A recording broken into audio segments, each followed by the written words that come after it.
হজ ও উমরা সহ এই মন্ত্রণালয়ের সার্বিক বিষয়ে আমরা সর্বদা তৎপর রয়েছি। দেশবাসীর খেদমতে আমরা কাজ করে যাচ্ছি। হজ এবং উমরা পালনে দেশের ধর্মপ্রাণ মুসলমানগণ যাতে কোনো জটিলতা বা সংকটের সম্মুখীন না হন সে বিষয়ে আমরা সচেষ্ট রয়েছি। এক্ষেত্রে যদি কখনো কোনো সংকট তৈরি হয় তাহলে সে বিষয়েও কোনোরূপ কাল বিলম্ব না করে আমরা যথাযথ পদক্ষেপ গ্রহণের প্রতিশ্রুতি দিচ্ছি। প্রতি বছর রমজান মাসে বাংলাদেশ হতে আনুমানিক 1 লাখ ব্যক্তি উমরা পালন করে থাকে।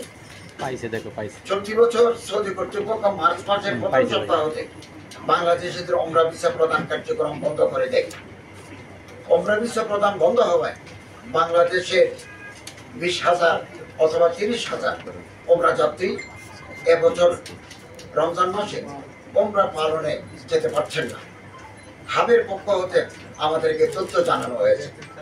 উপস্থিত সাংবাদিকবৃন্দ, এদেশে উমরা যাত্রীদের ভিসা প্রদান করা হচ্ছে না এই বিষয়টি অবহিত হওয়ার পরপরই ধর্ম বিষয়ক মন্ত্রণালয়ের পক্ষ হতে ঢাকাস্থ সৌদি দূতাবাসের সাথে যোগাযোগ করা হয়।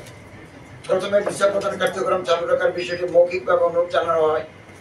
পরবর্তীতে 13 মার্চ 2025 তারিখে মন্ত্রণালয়ের সচিব মহোদয় ভিসা প্রদান কার্যক্রম চালু রাখার বিষয়ে ঢাকাস্থ দূতাবাসের মান্যবর রাষ্ট্রদূতকে একটা ডিও পত্র প্রেরণ করেন।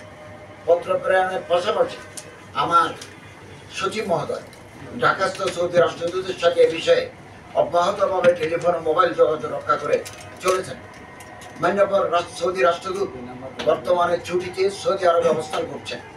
ডিও পত্রের বিষয়টি অবহিত হওয়ার পর তিনি সচিব মহোদয়কে ফিরতি অডিও বার্তা প্রেরণ করেন। অডিও বার্তায় তিনি জানিয়েছেন, বাংলাদেশিদের জন্য উমরা ভিসা বন্ধ করা হয়নি। এক্ষেত্রে তিনি বাংলাদেশের হজ উমরা এজেন্সির প্রতিনিধিদেরকে উমরা যাত্রীদের হোটেল বুকিং, রিজার্ভেশন, এয়ারলাইন্সের টিকিট সহ সৌদি আরবের উমরা এজেন্ট কোম্পানির সাথে যোগাযোগের পরামর্শ প্রদান করেন। তিনি আরো জানিয়েছেন, সৌদি উমরা এজেন্ট কোম্পানি যদি সৌদি হজ ও উমরা মন্ত্রণালয়ের সাথে যোগাযোগ করে তাহলে সে দেশের হজ ও উমরা মন্ত্রণালয় বাংলাদেশে উমরা যাত্রীদের অনুকূলে ভিসা ইস্যুর ব্যবস্থা গ্রহণ করবে। প্রকৃতপক্ষে বাংলাদেশিদের জন্য উমরা ভিসা বন্ধ করা হয়নি মর্মে সৌদি রাষ্ট্রদূত আমার সচিব মহোদয়কে নিশ্চিত করেছেন। টিকিটের অর্থ ফেরত কল্যাণের বিষয়ে যুগপথভাবে এই মন্ত্রণালয়ের পক্ষ হতে সর্বাধিক উমরা যাত্রী পরিবহনকারী বিমান বাংলাদেশ এয়ারলাইন্স, সৌদি এয়ারলাইন্সের সাথে আলোচনা করা হয়েছে। বিমান বাংলাদেশ এয়ারলাইন্স জানিয়েছে, টিকিট সংগ্রহকারী যাত্রী ভ্রমণে অনিচ্ছুক হলে বিধি মোতাবেক তার টাকা ফেরত প্রদান করা হচ্ছে।